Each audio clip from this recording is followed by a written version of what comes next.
Hello, I'm Professor Paul Bingham, and this is Biochemistry 1.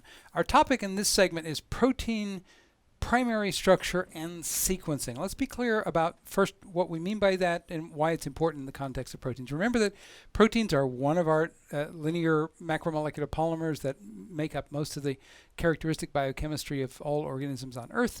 We've talked in previous segments about their monomer units, the amino acids, and remember that the amino acid sequence determines how the protein folds up and what molecular actions it's capable of, what kind of machine it is, what kind of catalyst it is. So as this protein folds up, the primary structure is literally the sequence of amino acids, nothing else.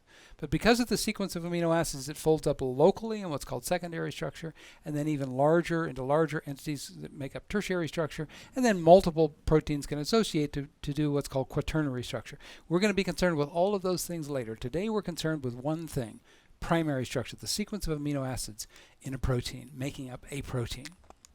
So this is a generic amino acid of the sort that we've looked at many times before. Notice the central alpha carbon and the characteristic elements, the four different elements that are bonded to it in an amino acid. As we start joining amino acids together to make proteins, or when they're shorter, they're called peptides or polypeptides. As we join them together, that your anchor will be always to look for that alpha carbon. You can always find it. I'll show you how in a moment, and it will orient you to what you're looking at. If you're looking at a whole string of amino acids, how to understand where one amino acid begins and the next one ends. So here are two amino acids, generic, and notice that the side chains are just R1, R2. It could be a tryptophan and a cysteine, or a methionine and an alanine. It doesn't really matter. What I want to focus your attention on is the carboxylic acid end of the amino acid on the left. Notice the blue and green highlights. And the amino end of the amino acid on the right. And you'll notice that the three green elements are two hydrogens and an oxygen making up a water. And when that water is abstracted, you form what's called an amide bond, what organic chemists call an amide bond.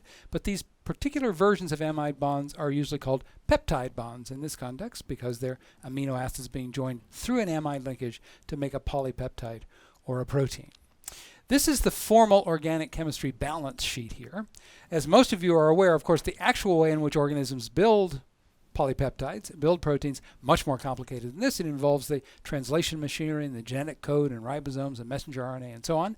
All that machinery is designed to allow genes to encode specific sequences of amino acids to make up the polypeptide machines that execute all the tasks that we need them to. We're going to be concerned with all of that machinery later. What we're concerned with here is just the nature of the bond and the relationship, the way to look at the sequence of these segments. So if a organism were building this thing and it made this amide bond that we've just made, the next thing it would do is join at the right of this image a third amino acid through another amide linkage, and it would grow rightward from amino to carboxyl, rightward off the right-hand edge of the screen that you're looking at now. That is the way in which proteins are built. We're looking here, of course, at a dipeptide, a peptide that has only two amino acid subunits. Amino acid sequences are always by convention written that way, N to C. That is amino to carboxy terminus, or amino group toward carboxy group. And whether we're writing them as chemical structures as we are here, or as the single or triple letter codes of amino acids, we're always writing them N to C, amino terminal to carboxy terminal. Keep that always in mind. Our challenge now in this segment is to understand how, if we are given a protein, we didn't make it, as on the screen here, we're given one, how do we figure out the sequence of monomers in it? Let me first remind you of the magnitude of the task here. This is an image that you've seen earlier. The red boxed proteins are more typical sized proteins, anywhere from 100 to 1,000 amino acids, and then there are a few really large and really small outliers. The amino acid sequencing techniques that we're going to talk about today are typically overwhelmed by sequencing more than of the order of a few dozen amino acids. So we're almost never sequencing an entire large protein. We can certainly sequence an entire insulin chain. Fred Sanger did that, in fact, some time ago. But we would be hard-pressed to sequence an entire T7 RNA polymerase at 883 amino acid residues using direct protein sequencing. So as we go through these techniques today, notice their scale. They're good for of the order of dozens, perhaps up to 100, but no more. So then why, if we're working with so many proteins bigger than 100, would we care?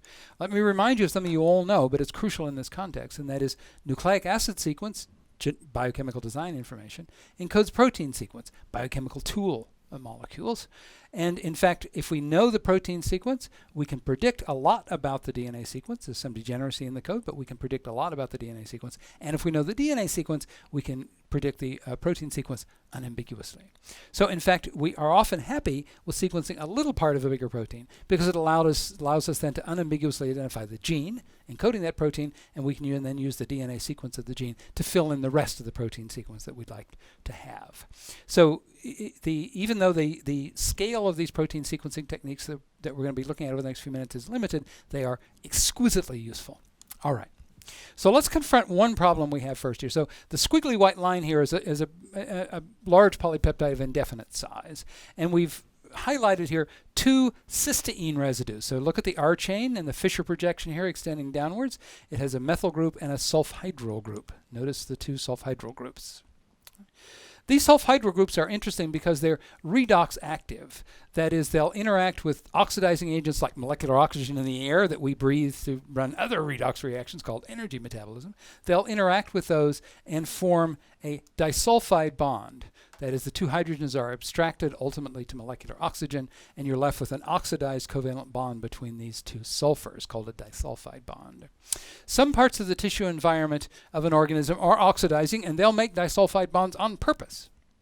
Other parts, like the cytoplasm of most of your cells, are reducing. Molecular oxygen is kept to a minimum, and in those cases, sulfhydryls normally occur, not disulfides. But in fact, if you extract the proteins from that anaerobic environment and you start working with them in the laboratory, exposing them to molecular oxygen, disulfide bonds can form spontaneously. So whether they're made by the organism on purpose or whether they form spontaneously secondarily, they're a big headache if you're trying to sequence the linear structure of a protein, because this is now a covalent bond between two different parts of the protein, a big problem.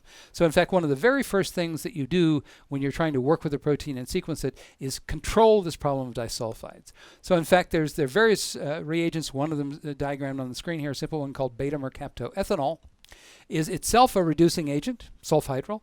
It will react with this sulfhydryl bond to re-reduce it back to sulfhydryls, and at the same time it itself becoming oxidized. So you exchange a disulfide for two free mercaptoethanol, beta-mercaptoethanol molecules for a dimerized mercaptoethanol molecule and two free sulfhydryls. But of course, you can't keep high concentrations of mercaptoethanol there all the time. You'd like to block these groups and keep them from ever reforming. There's a standard way to do that, making use of a molecule called iodoacetate. Notice the iodine on this molecule. Remember that halogens are very good leaving groups. The iodine is that bearing methyl group here is attacked by the nucleophilic sulfurs in the sulfhydryl group and displaced, derivatizing the sulfhydryls now with acetate as a result of the interaction with iodoacetate, covalently blocking them so they can never reform a disulfide bond. This is often done early in the process of fractionating proteins to get to the point where we can sequence them, where we can determine their primary sequence. So diagrammed on this slightly busy image is the sequence of events that are often applied in sequencing a molecule. This is assuming that we have what is called a heterodimer molecule, where there are two different polypeptide chains making it up, and to complicate these things even further, the two chains are cross-linked at a deliberately made disulfide.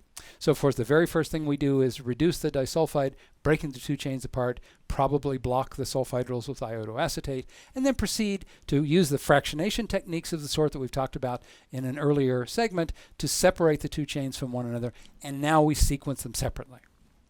The question is, how do we go about sequencing them separately, each of them individually? So what I want to do over the next few minutes is show you a couple of techniques first for N-labeling, N-terminal labeling proteins, and then show you techniques for specifically cleaving proteins into smaller subpeptides, techniques for sequencing those subpeptides, and then using the subpeptides to reassemble the entire sequence. It's diagrammed here on this image, but I think it'll mean a lot more to you if we walk through the steps, and then you can come back and look at this image later, and this is a summary.